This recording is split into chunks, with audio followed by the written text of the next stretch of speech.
It's good to hear that song again, The String of Pearls with the Glenn Miller Orchestra. Always good to hear on this Wednesday. And that means that it's time to usher in the start of Helping Seniors of Brevard. And to get things going, here is the Executive Director of Helping Seniors of Brevard and the host as well of our program, Kerry Fink. Hi, Kerry. Hey, John Harper. I was going to say, just as we were pulling in, it's beginning to look a lot like Christmas out there, and it's only 337 days until Christmas. But here we are. We're in Florida and looking at this weather, and I was noticing some snow flurries, and it looked like little ice crystals. And then as I got into the studio, started talking with our wonderful guest today, Jennifer Barton with Seniors Helping Seniors. Welcome, Jennifer. Nice to be here. And you were sharing photos of folks who are up in like Tallahassee area and up around there, and it looks like it could be from upstate New York. Where are you from? Oh, absolutely. They're just outside of Pensacola, and it was fun because we kept getting the text yesterday, the pictures of when it started, the flurries, but now they got over 12 inches. Unbelievable. Which is amazing. And then, but you're from upstate New York, and our other guest, Karen Civitate from AARP, we were talking about you were from Iowa, right? So this is like, you're used to this, you're just not used to it in Florida. Exactly. Correct. Well, it's always an adventure, and it's always fun when we get together, lunchtime radio right here on 90.3 FM, WEJF. It's the Helping Seniors Lunchtime Gathering every Wednesday. We like to get together and we talk about things that we hope will help you in the development of your aging plan. And we have so many good things to talk about today. I was trading emails with Jennifer early in the week. I said, what do you think we should talk about? And so we decided that the main topic that we would try to drill into today is, how do you know when it's time to get some help, some extra help at home? So we're going to really dive into that. But she goes, Kerry, maybe the other thing that we could talk about is a little bit kind of, they call it public service announcement. We're here where a lot of people are fussing with the wellness because there's a lot of different junk going around. We've been through COVID and stuff. I keep hearing from people like somebody just got diagnosed with COVID and, they're making it through it, but we got flus, we got all kinds of things. So we want to talk a little bit about that. And then we want to talk about Karen at AARP, because we've been doing a lot with our friends at AARP because they're really making a focus here in Brevard County. We've already been enjoying some great fun together. We've done movies with grown-ups. We've we've seen a couple of great movies in the past month or two. We got all invited out to see Gladiator 2, which was a lot of fun. And even over Christmas time, it was Red One, and we had a great time at one of the Palm Bay cinemas with that. So AARP is doing a lot of stuff. We just began in January a program, the second Friday of every month. We meet at Merritt Square Mall for Walk with a Doc, and ARNP Lydia Rivera has been leading that. That was so much fun. We're going to talk about that, and then we're going to talk about yet another program that they're bringing called Drive Safely, which is so important as we talk about all that. So I guess, where do we want to begin, Jennifer? Do we start with the public service announcement? Because it is true. You'll hear people. We were at something the other day, and people were hacking up lungs and things like that. We're like, oh my goodness, do I really want to be out here near this person? And I guess that was the point of what you were suggesting, is like, we want to remind people to be, first of all, it's never fun to be sick ever, but let's be concerned, considerate. Am I saying that the right way? Absolutely. So every year we see an uptick right after the holidays. Mm-hmm. Everyone gets together for Christmas and New Year's. Families are coming down.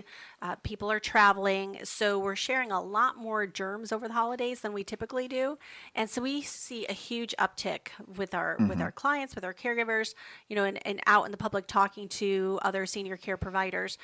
Huge uptick in illness after the holidays. And this year is no exception. We are seeing a lot of COVID, flu, RSV, and it's, so glad that COVID, the heart of COVID is over. Yeah. But, back then we were all being very, very good. And if we weren't feeling well, maybe we were wearing masks, or we were just staying home and we were washing your hands. Right. And we were doing a good job of kind of protecting ourselves and everybody else out there. But we've noticed we're kind of sliding back into old bad habits. That's good. Of, not washing our hands That's right. as often as we should. That's maybe right. not staying home because we feel like we have to go out, we have to go to work, we have to, be around people.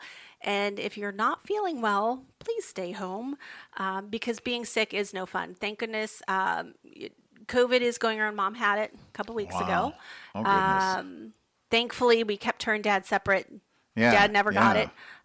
And she weathered it pretty well, but she's still dealing with a little bit of that fatigue 2-3 weeks later. So it's no fun being sick. So No. if you are sick, please stay home. Please, everybody, wash your hands. And if you've got, a lot of times people with the flu or COVID, they might not go seek treatment. It's just a cold, and they're not going to go seek treatment. But what we've been noticing this year especially is that it's getting into the lungs, and you might have bronchitis or pneumonia. So you need to get in, take those symptoms seriously, get in. You might need some antibiotics, or, let your doctor be your guide, but don't ignore symptoms either. As you were saying that, I was thinking about, I got an email the other day from our health insurance provider, and it was exactly to this point. It was trying to say, it had like 3 columns. This is when you need to go to the emergency room. This is when you go to when you call one of those urgent care facilities. And this is when it's okay to call like the tele-nurse or whatever, and they will walk you through like where you're at in it. And I thought it must be really out there. So when you emailed and said this will be something good for us to talk about, and I really want to dovetail on a point that you had brought up, is because, we were all scared to death during the early phases of COVID. Everybody's like, okay, we got to take this seriously. And there was actually probably a lot of good for us in there, because I'll notice, like, you'll still see all those little hand sanitizer containers wherever you go, but half the time they're no longer filled. We don't pay as much attention to, like you said, washing our hands and just doing all the things, because a lot of those things were really probably good advice for us generally, like, staying somewhat distanced, especially if somebody's not feeling good, let's have that space. And then let's be careful to wash our hands. And I remember they were teaching us on cruise ships, you're supposed to sing happy birthday while you're washing your hands so that you're there long enough, and with hot water and soap and cleaning up. And maybe we've just kind of gone back to our bad old ways about that. I don't know. Unfortunately, I think in a lot of ways, and I'm probably just as guilty as the next person of that. But it is no fun to be sick, and you don't know who is going to be the person that gets it and gets it really hard. Maybe they've got a weakened immune system, or they're dealing with another medical health concern that just causes them to really be affected poorly. I had a friend a couple of months ago who was really affected by COVID, and very young, healthy individual. And she was down for 2 or 3 months. Yeah. And it just took, and who would have thought it? Because she was not somebody right. that, to me, she's the picture of health. Yeah. So we just don't know who is going to be that person for whatever reason that is not going to handle it well. And let's just keep our germs to ourselves, please. I like that. Well, I think enough said about that, but I think it's so important. I'm glad we covered that. Safety is always job number. We talk a lot in the helping seniors world. Joe Steckler, who is he's the founder and he's chair emeritus, and he helps us wherever he can. I just talked to Joe the other day, Jennifer, and he is dictating articles now through his son, Steve, and I mean he's this is Joe. He's still he's just trying to keep. He is always about seniors, and he's always talked about this aging plan thing, and we've tried to develop this a little bit farther, so we call it getting your ducks in a row. And we've identified 7 areas that we always talk about, but the number one, kind of like the baseline pillar, is health and wellness, because if you don't have that, everything else, you're just doing the best you can with the rest of them. So we got to try to stay focused on health and wellness. And that's what we're talking about here, right? We're talking about when you take care of yourself, about calls, don't be afraid, like you said, don't be afraid to get in touch with whatever they're recommending, whether it's the tele-nurse or whether it's the urgent care, whatever they say, because you're right. You don't want to take that chance, like if you're getting something and then all of a sudden now it's going to cause a serious hospital stay because you didn't get it under control at the moment where it was reasonable to get it under control. Exactly. Yeah. And then I was thinking about the second part of this. This is why we always do, for example, literally tomorrow, 10 a.m. So we do a couple of things. We call it Joe's Senior Resource Center. It's our little office space they gave us over at the Omni Healthcare Building. We're on the second floor on Apollo Drive. It's right over there. I'm going to give you the address so you can jot it down. But it's right over there on Apollo Drive, just a couple of blocks from the hospital. And so we're kind of tell everybody we're on the medical campus, downtown Melbourne. And we do a thing every fourth Thursday. It's called Knowledge College for Aging, where we're trying to help you get kind of advanced tips on things you want to think about in terms of your own aging plan, getting your ducks in a row. And then we do something called the Wellness Series. And I want to stop down, Jennifer, you always help us with that as well. And so we have a lot. I think Karen was telling me this morning there's going to be 13 exhibitors tomorrow at the center helping us get information in the hands of seniors. It runs 10 a.m. to, it's all free, 10 a.m. to 11 a.m. is Knowledge College for Aging. And we have a great, long-time, excellent case care manager by the name of Kathy Rowlands, who's going to be talking about long-term planning. So like when you're thinking about what you need, maybe 10 years from now, you might be healthy and active, but you still want to be looking down the road. Well, what happens if something gets in the way of that? How are you going to plan? What if it's not you? What if it's your spouse, your significant other? How does all that work? And then at 11, and I love this, this is going to be really good. Siobhan Mariscal with Proclaim Communications is going to be speaking on our wellness series. And get this, Jennifer, I think this is an thought about topic. She goes, Kerry, I'd like to talk about how to talk to your doctor, because she goes, you get so little time. So she's a speech expert. So she helps with speech. She's a speech therapist, but she also considers herself and spends a lot of time on communications. And so if you want to get good help from your doctor or your health provider, you got to explain what's going on.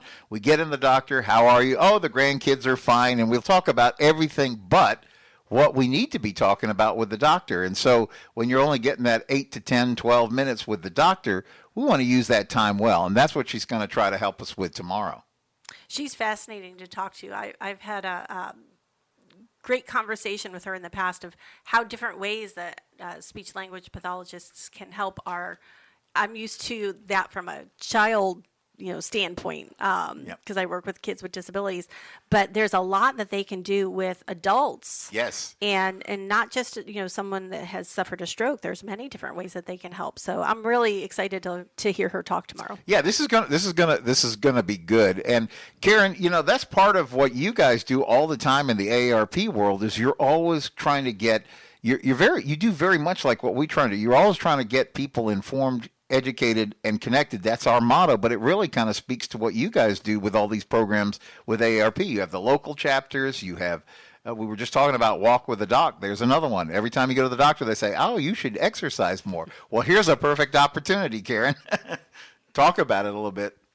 So we have started a Walk with the Doc. As Kerry said, it's held every second Friday at the Merritt Square Mall, and anyone can come. We had our first one actually a couple of weeks ago, and we had people there of all ages. We had people in wheelchairs. We had people with walkers, and you can walk as much as you want, as far as you want with us. We begin the session with a health tip from from Lydia. You spoke to Lydia earlier. She's the one that leads the walk. So we start off with the health tip, which is always really great.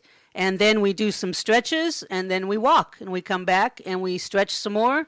And it's going to be a great program. We've got it in Merritt Island right now, and we're trying to make arrangements to have it closer to one of the chapters here, which is in Palm Bay. So we're trying to get that going as well. That would be exciting. Yeah, Jennifer, what occurred to me about this is, as I said, it really checks 3 really good blocks, right? Because number one, you're doing exactly what the doctor tells you every time. It must be like they could just press a button on a recording and just play it back. You need to be more active. You need to get out and do this. This actually does that. But and then the second thing that's really cool about this is you get to walk with the doc. So Lydia, who is just so kind and welcoming and so knowledgeable with everybody, you can just, as you're walking around, you can ask her, well, doctor's saying this, what should I do about this? And she gives a little talk ahead of it. So it's not just like everybody show up and, okay, March 1, 2, 3, 4. She gives a little talk, helps us stretch out. And then what I love is it's not like you're doing a 5K or something like that. Everybody can go at their own pace. I was like walking a little bit at the front, and then after a while I dropped back to the back and started talking with an 80-year-old lady. She goes, is it okay if we slow down a little bit? It's like, of course it is, because the point is just to get some motion in. But the third part of this is really that socialization aspect, because now people are coming together. And we met so many people say, oh, when's the next one? Second Friday of each month. Meet us at Merritt Square Mall. So I think it's just going to grow from there, Karen. I agree. It's a great program. I actually was one of the people that kind of stepped back with the older gentleman who had a cane, and he kept telling me I could walk faster, and I kept telling him, I'm not going to walk faster. I'm going to walk with you. And he put in 2 miles, which I did not. I think I did 1 lap and said, okay, let's see what's going on back over here. Yes, I did 1 mile with him, and then I blessed him for his second one. Yeah. But that's the fascinating point, because it lets everybody move at the pace that's appropriate to them. So a lot of times, Jennifer, when we talk about aging plan, right, that's why, like Joe has always talked about, everybody's aging plan has to be like for them, because everybody's circumstance, situation, and things that they're working with is slightly different. But there are some uniform things that go into all of that, including the idea of getting help at home. And we're really going to dig into that significantly in the second part of this, because I have the question. I was talking once with a great friend of the Helping Seniors organization. Her name was Heidi Kuchen. I'm going to get this wrong. Heidi Kuchenbacker. And she was executive director for a number of years with a great assisted living here called Hibiscus Court. And I remember one time we were sitting down to do TV, and I said, what do you want to talk about? She goes, I want to talk about how to have the talk. She goes, not that talk, the talk about when, because you're the adult child, the parents, and when is it time to say, this isn't quite working as well as you want it to work. Can we get some more help? Can we do some things? And so that's really in the second half of the show, really a talk that I want us to have. How do we have the talk when it's starting to get to that point where somebody's going to need some help? And there's probably some resistance, maybe some denial. I really want to get into that in the second half. Karen, before we get to the second half, I want to talk, though, also about this new program that AARP is bringing back into Brevard County. And I went on the website. It looks like it's a pretty extensive schedule about this. But this is about Drive Safely. Can you talk a little bit about that, too? Yes. So we are pumping this program up in Brevard County. It is a driver safety course. It's a 6-hour in-class course, or you can take it online. But the benefit is that insurance companies will give you a discount on your insurance, which is really great. So depending on your insurance company will depend on the amount of the discount, but it is good for 3 years, the certificate. We have several classes in Melbourne. We have West Melbourne Library. We have in Vieira. And we've just added Cocoa Beach, Merritt Island, and Titusville. So we are really trying to have several places for people to come. It's only $20 if you're an AARP member. It's only $25 if you're not. And there is no age limit to who can participate. But it's really great. And I just learned after teaching it for a year, I should have let them know in my insurance company, because I could have been having a discount for the last year. So I finally turned in my certificate, and I got a pretty nice discount for the next 3 years. So that's a part I didn't know, Jennifer, is that you could you gain a certificate that you could turn into your insurance company and probably will save you bucks. Yeah, my parents have actually done it. And they went really to get the discount. That was what they were after. That's Mom. Yeah. She wanted that discount on the auto insurance. But they came back from the class really raving about it and said that they learned things, and here they've been driving for how many years, but they both said that they learned things and it was very worthwhile, and they felt like they were better defensive drivers than before. So they highly recommended it. So there's two people that have done that, been there, done that, and really advocate for it. So definitely take advantage of those classes. Karen, what's the age range of folks that you've seen in the classes that you've how, like, I guess on the younger end, how young have you seen The folks? younger they're around 55 or so, and the older Wow. we had a gentleman in there. He was 97 and still driving. Well, there's a good friend of helping seniors that her name is Jeetal Patel. She has a company called Coastal Occupational Therapy, and people mainly know her for her work. She has a great team of occupational therapists, and they help people with the activities of daily living, and she's really good about teaching people not how to maintain their balance, how not to fall, things like that. But the other half of what she does, she has a program she calls Drivability, where she really sits down and medically, clinically assesses, like, because is it time for mom or dad to give up the keys kind of thing. And so her role in this is not to tell the person no, but try to find can we do this safely? Are there safe ways to do this? And even down to the point, maybe somebody recovering from a stroke or something like that, where they can modify the vehicle to make it safe to operate and things like that. So there are a lot of resources in our county to help senior drivers, but part of it is I think this is really a good program because you're giving people a great tool that's not only going to help them, like Jennifer was saying, help them learn some new things, maybe keep them safe on the road. But at the end of the day, it sounds like the real benefit is we all are complaining about our car insurance. It would be great to have some help with that, Yeah, and we do, as part of the course, we do teach and talk about doing an assessment of your driving and seeing an occupational therapist. So we talk about that. And we also talk about how to talk to your parents or someone that's aging about taking away the keys. So we really talk about really doing assessment. We give some help in having that conversation. We have people that will do that through AARP.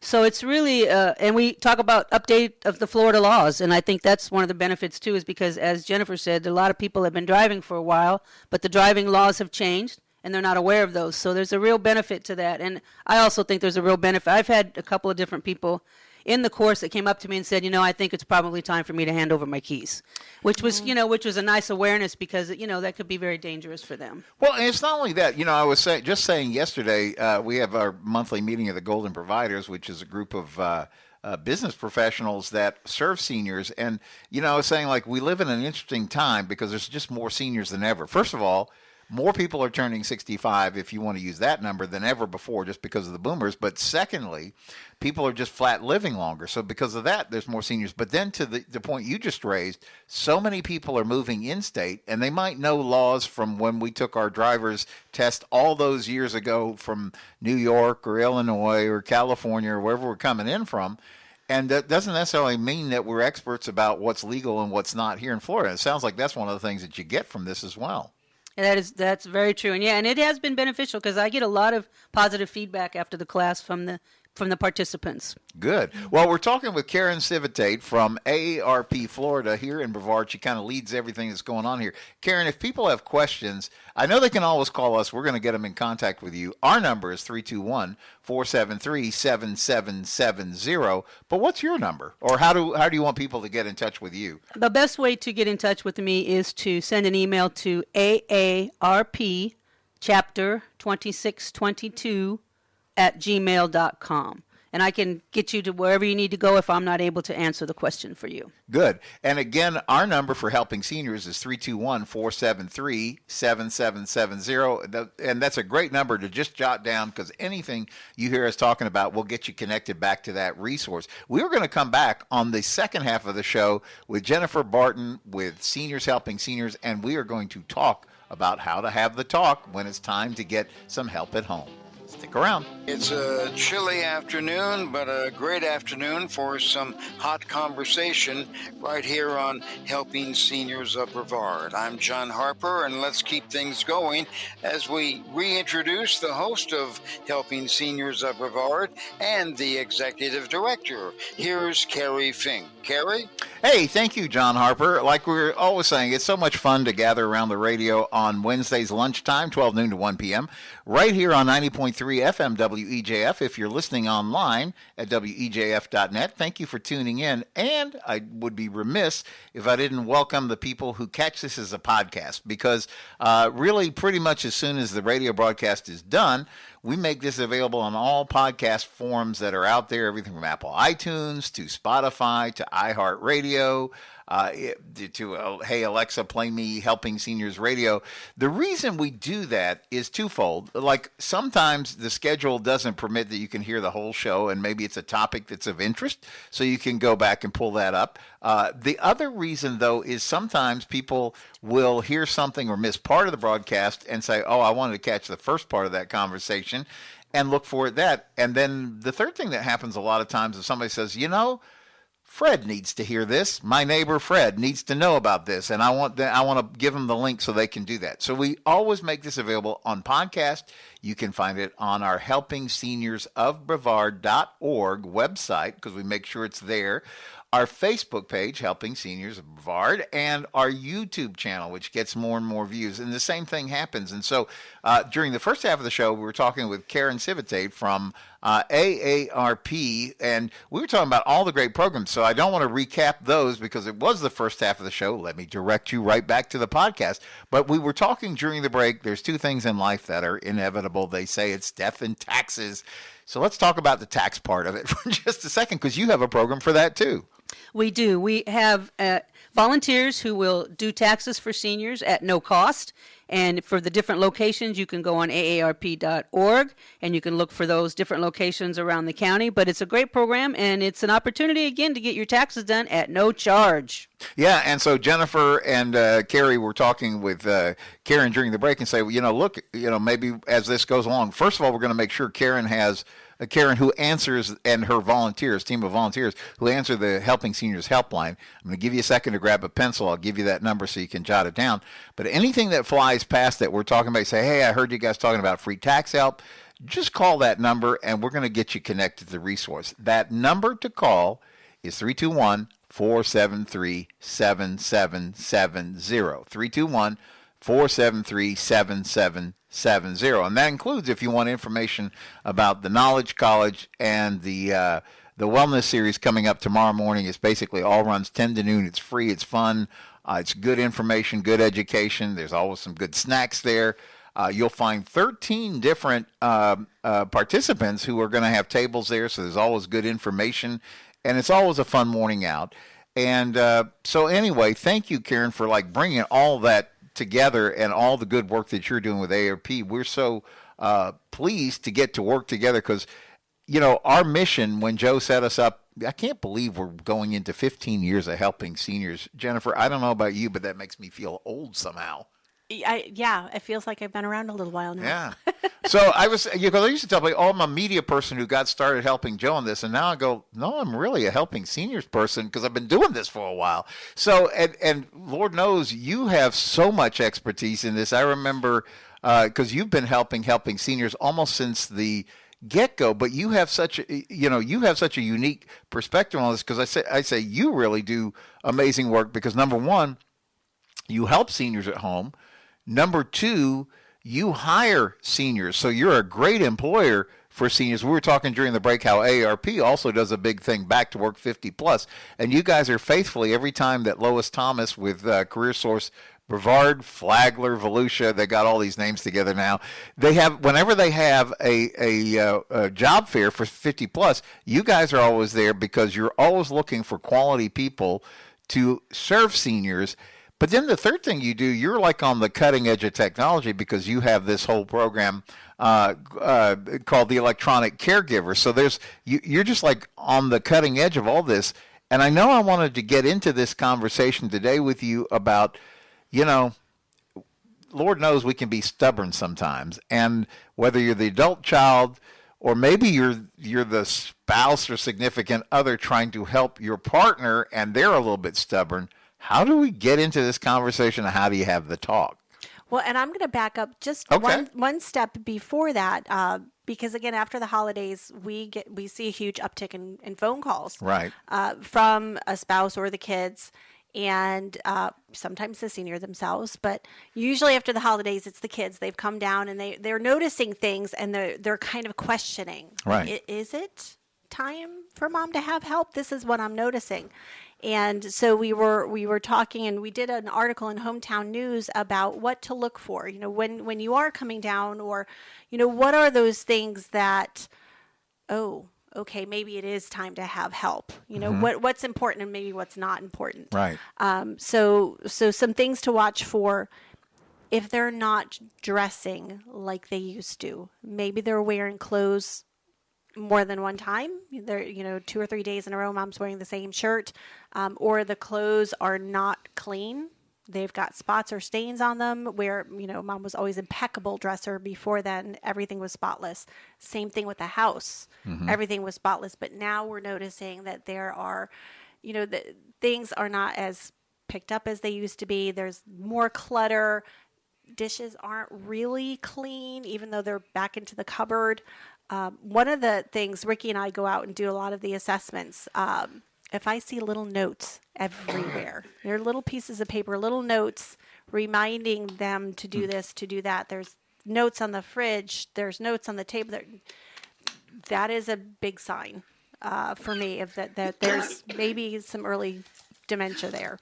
Yeah, no, I get all of that, and I guess one of the questions that it brings up is like, so you're living in a house where somebody is having that kind of a like, wow, this is getting a little much for me to handle. So but then you're talking with the other, and they're like, oh, I'm fine. We've had this conversation before. You take a mom or dad to a doctor, and they've been complaining all week about a thing, and they get into the dental office or the doctor's office. Like, no, that doctor comes in. How are you doing? I'm fine. And it's just, it's like, that's not what you were saying in the car on the way over here. Let's get real. How do you have that conversation when somebody is just like, they're pretty stuck on the idea that I got this thing, I'm fine. So yeah, once they've noticed those signs and they realize, no, there really does need to be some help here. Many times I see that we have to be firm, but kind, compassionate, but kind, and let them know. Especially for the kids, I think sometimes it's easier for the kids that are not here, because they'll tell them, I can't be here every day for you because I live up in New York, or I'm in Pennsylvania. This would make me feel so much better knowing that you have a little extra help. Right. And the approach is different for different people, because everyone is different. Yeah. So you really have to do kind of what's best for your parent. But I've seen that work of, hey, mom, do this for me. This will make me worry less. Sometimes mom does know I do need extra help. And they will go along willingly. But we tend to be a stubborn people. I've cleaned my whole house my whole life. I've done it this way my whole life. And we have to sometimes, whoever is the person in the family that they will listen to, they need to be the one that comes in and says, hey, look, this has to happen. I love you, and I want this for you. I want you to have help. I don't want you to, not eat or not get to your doctor's appointments on time, or, here's the reasons why, and it's because I love you. But this has to happen. It's an interesting thing when you were talking about some of the signs to be looking for. I was thinking about this a lot in our own experience with mothers. And, we would do our best to stock a refrigerator, because we had the situation where our moms were like literally next door. And so we'd all get together and have dinner together, but we would stock the refrigerator with what we thought were good, nutritious, the doctor would approve of this kind of stuff, and then come over and see mom in the middle of the day and say, did you eat something for lunch? Oh, yeah, I had a piece of bread with cheese on it. And that was like every single day. And I'm like, well, there's some salad here. There's some other things. Oh, yeah, but I'm fine. And so there is a part of it. We've talked about this. Like, if you want to see someone thrive in their senior years, getting the right help at the right time can really make that happen. Without naming names, you will know exactly what I'm talking about. But there's a person who's been involved in our organization for a number of years who can dish it out, but just oftentimes won't take their own advice. They'll say, this is what you need to do. You need to do this, you need to do this, and they won't do it themselves when it comes to that. And I remember having a conversation with one of our fellow board members, Ashley Caswell, who spent a lot of her career helping people know when it was the right time to go into assisted living. And she said, Kerry, you cannot make decisions for people. They are going to decide whatever is right for them. I said, okay, I get that, but how do we help? I think that's the hardest conversation sometimes 100%. This is the hardest conversation I have to have with families. You can do everything possible. But if they've got capacity, if they still are in their right thinking, there is nothing you can do. Yeah. And that is so hard because you can see them failing. You know they need the help. But if they don't lack capacity, they don't have dementia, where they have said, the doctor said they can't make decisions for themselves anymore. If they have capacity, they can make those decisions on their own, and there's nothing that you can do about it. Even if you've got power of attorney, you literally cannot force that person into a decision.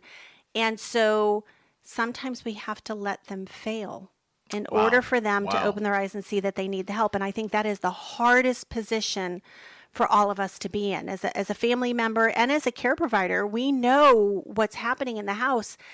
And if they refuse the services and they kick us out, there's nothing the family can do about it. There's nothing we can do about it. We try every angle possible, but then sometimes we've had to let people fail in order for them to realize that they do need the help. And that is the worst case scenario. It really is. And we want people to get the help that they need, when they need it, so then they're not going to fail. None of us want to see our parents in that type of situation, but we just had a case recently where that's what's had to happen. And DCF has even been involved. And DCF, they Department of Children and Family Services, they'll go in for a senior and, the folks don't lack capacity. They can't force them to do anything either. But so we're all kind of in a waiting zone of they're going to fail, and then the kids can get in there and help them and hire companies like ours to come in and help them. We've been involved in a group called the Florida State Guardianship Association, and they have a local chapter that does a lot of meetings. And I remember them. I've heard this from professional guardians and the attorneys that serve them and help in all this. And they always say that, there is no law against somebody making poor decisions. We have that freedom in this country. There's a line, though, that they always have to be cognizant of where it steps over the line. Now you're in that guardianship kind of world. But even they recognize that you have the right to make poor decisions, which is the antithesis of what we try to talk about in making an aging plan. I noticed Karen Civitate with AARP you were nodding a lot of this because you've probably seen a lot of this just in your own experience as well. I would say my mother is one of those people that Jennifer was just talking about. And, we all know what. It's very difficult to have those. And we have a large family, so we have a lot of different opinions amongst my siblings. And I've pretty much said, let mom be until she can't. Yeah. And then we'll step in and do what we need to do. But it is tough because she is not going to leave her house that she built and grew up in and had her family in. And that's just the way it is. Yeah. I remember going to do an assessment, and this is years ago, but I walked into the house, and there's one chair. There's a side table, I think, and a lamp. The house was basically empty. Wow. And so, well, talk to me. Tell me what's going on. She had, the kids had POA and said, Mom, you can't do it anymore. We're moving you. They moved her up north. Into an assisted living facility. She absolutely hated it, and she didn't lack capacity. She said, I'm done. I'm out. Wow. And she got herself on a plane and flew back to Florida. And unbeknownst to her, they had started cleaning the house out. So she came Oh, back and it was to empty. pretty much an empty Wow. house, but she refused to go back up north with the kids. She was mad at them because they, had put her in this assisted living facility. So, we've seen some pretty dramatic circumstances of, just because the senior's old doesn't mean that they lack capacity, and they'll make their decisions whether you like it or not. No, I hear you. And we're talking with Jennifer Barton, who has Seniors Helping Seniors. And I want to kind of spin this back. We've talked about kind of the darker side of this, but let's talk about the good side of this because, I've heard you and Joe Steckler, again, Joe is the founder of Helping Seniors, and he goes back into his work. He built up the Brevard Alzheimer's Foundation, got Joe's Clubs. And I remember early on that he would always talk about, he called them elements of care. And he would talk about the wisdom of starting with the correct element of care at the exact point that you need it. Like, don't buy more services early. Conserve your money, buy the services you need at the time you need it. And I remember we've talked about this for years. You guys really represent that first kind of entry level into getting a little bit of help. And we've talked about the wisdom of doing that because not only are you getting some help that will get somebody used to having somebody else, like, I've done this my way, I don't need the help, I'm good.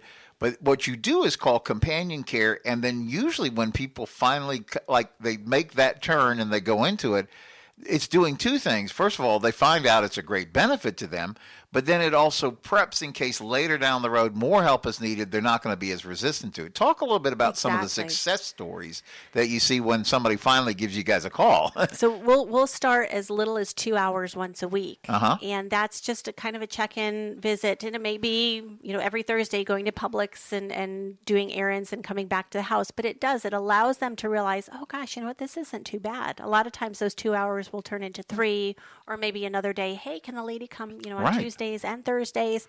And so they realize that it's not a bad thing. We're not there to take over. We're just there to help and to supplement what they're doing. A lot of times I'll tell people, let us help a little bit so that you have the energy to do the other things that you would really, really like to do. So let us help with the laundry so that you don't have to recover for 3 days because you've been either going up and down stairs or, lifting. And what we've seen is that we can keep people at home longer with a little bit of help. And, price-wise, 2 hours a week or maybe even a couple of hours, a couple of days a week is a lot cheaper than going into an assisted living. We have a lady right now that we've had for 8 years. We're going on 9 years now with this same lady, and she started just 2 hours a week. We're doing 3. Then we're doing 2 days a week, and now we're up to 3 days a week with her. But she's been able to stay in her own home that whole entire time. Yeah. And she's very grateful for that. And she knows that there may come a time when she can't stay there anymore. But she at least knows that there are people there to help. And if we can't help, she knows to call, that we can find her the resources that she needs. So we've ended up having a wonderful relationship with her and her kids because the kids don't live local. So it's, that has been wonderful to see because it's, that's a long time for a home care company to have a client for 8 years is unusual. But it just goes to show that having a little help in the beginning has really helped her be able to stay healthy because we do cooking for her, we do some cleaning for her, we do a lot of the things that maybe an assisted living would do, but in her own home, and it's been really able to keep her healthy, happy, and at home where she wants to be. We talked about this so much during the COVID times when, maybe families, from who don't live in Florida would try to get here, monthly, quarterly or something to check in. And then, of course, with COVID and all the restrictions, nobody could go any place at any time. And you really became that much more important because you were able to be local help. And what you really were bringing is peace of mind to the rest of the family, because you know somebody's checking on mom, dad, aunt, uncle, whoever it is, and that there's somebody with a little bit of professional oversight, so they know when it's time to take another step, or they can, because they're used to the person, they can see when things are, maybe there's something else that needs to be in the equation medically or whatever to make things safe. And so I know that people around the country really rely on you to be that hands, feet, and help locally that they would like to be but can't. Or further, maybe they mean to be because they are local, but a lot of times, we've talked about this so many times, you know, people are kind of in their height of their careers, you know, in their 40s and 50s, and they have a lot of, you know, they're raising kids and they have a lot of responsibilities, and they have good intentions to help mom and dad more, even if mom or dad is kind of around the corner. But sometimes the schedules just don't permit. And so then you become also that great resource to that family. Oh, absolutely. We've got a new family that we'll be working with, and that's exactly the situation. Is, you know, it's a relatively young family. They've got teenage kids that are into sports, and so, you know, they're trying to do that with the kids and support them, but they're also supporting mom. And, you know, let us come in and help so that you can still be daughter and not always caregiver. And because we get, and mom and I have even done it too, where mom will now introduce me once in a while as the bossy one. Thank goodness, though, she does listen to me, so that's a good thing. But we start to have a little bit of role reversal, and it's not nice, you know, from the parent standpoint. You know, I'm the one who tells you what to do. You don't tell me what to do. And that becomes difficult in that relationship, that family relationship. So us coming in as seniors helping seniors can kind of take a little bit of that stress and anxiety off. That's so important. You know, so, and we've talked about how truly affordable this is. This is, you know, like when you start to ratchet up the cost of what it would be in assisted living or different options that are out there. And here's the other thing that we haven't touched on, and we just can only touch on it right now with the time remaining. But, you know, so often people say, okay, mom needs help, and I pluck this business card off of the grocery store bulletin board, and you have no idea who you're getting. We were just at a presentation with Sheriff Wayne Ivey, and once again, among other things, he's talking about how seniors have to be careful about scams. And there's so many times that a family will think, Karen, you do a lot of lectures about this too, that you're bringing somebody in the house that you think is going to help, but they're actually helping themselves. And so when you go with a reputable company, it's somebody that really is, you know, you guys are kind of global with seniors helping seniors. You're responsible for this area here. But I mean, you do everything the right way. You're checking out who's going in the home. You make sure everything is safe. And this is like a hallmark. It's not like you just pulled a business card that you saw or met somebody at church who says, oh, here's a nice lady, but you don't know anything about them, you know? Well, exactly. And I'll tell people, whether you go with us or anybody else, make sure they are a licensed, insured company. Yeah. And the licensing, we answer to the Agency for Healthcare Administration, lovingly known as AAHCA, and AAHCA provides the oversight for us. So we have to do at the very minimum a federal level 2 background check, which is more than the Brevard County teachers go through. It's a higher level security check. Wow. So we really, most of us will also do additional background checks. So if you're going with a company, you know, at a minimum, they've got that level 2. They've got insurance, they're bonded, there's going to be a backup. But I have had people where they've gone with somebody off the street, they saved a little bit of money, but then they came back and found out that the person had stolen all of the statues, some of the paintings, some of the antique lamps out of the house. Oh, dear Lord. Yeah. Yeah. So, you know, we don't want anybody to be a victim. Yeah. And it's really, really important that people, you know, go with a company and not just someone off the street. I know it's a little bit more expensive to go through a company because we are paying workers' compensation, liability insurance. We're doing all of that. You're doing everything the right way. Right. So, you know, yes, it is a little bit more expensive, but in the long run, we could be saving you a lot of money. I know you and I spoke, and I've been talking to Joe Downs, and unfortunately, there's been a series of unfortunate events lately here in Brevard County where seniors have been taken advantage of. Yeah. And we just want to prevent that from happening. Yeah, Karen with AARP does a lecture. We got to have you come back and bring that lecture back about that. Jennifer, we just have a minute or so left, but I want to make sure we leave people with a note about how to get in touch with Seniors Helping Seniors, whether you are looking for help, and maybe this conversation has spurred you to take another look at getting some help. Maybe you're a person who says, I've been a caregiver before, and I'd like a job that's kind of flexible where I can really give back something. I love how you said it. You look for people with the heart of a volunteer who don't mind getting a paycheck. It's a great fit for those individuals, and they don't have to come out of medical backgrounds or stuff, because that's not where you guys are at. How do they reach you about all this? So we can be reached at 321-722-2999. Again, that's 321-722-2999. Good. Jennifer Barton, Seniors Helping Seniors is the company. Karen Civitate with AARP. You guys are both going to be with us tomorrow when we're doing our stuff there at the center. What a great opportunity for you to come out, join us 10 a.m. to 12 noon at the center, and you will be able to not only take part in Knowledge College, but the Wellness. It's all free. It's all fun. And you'll be able to meet these folks and ask more questions. And let's just keep all this information going, because the better we can do at helping you make your aging plan, the better we can make the quality of life for seniors here in Brevard. That's what Helping Seniors is dedicated to doing. That's the time we have for our radio show today. So we will look forward to joining you right back here every Wednesday, 12 noon to 1 p.m., 90.3 WEJF FM. Have a great week.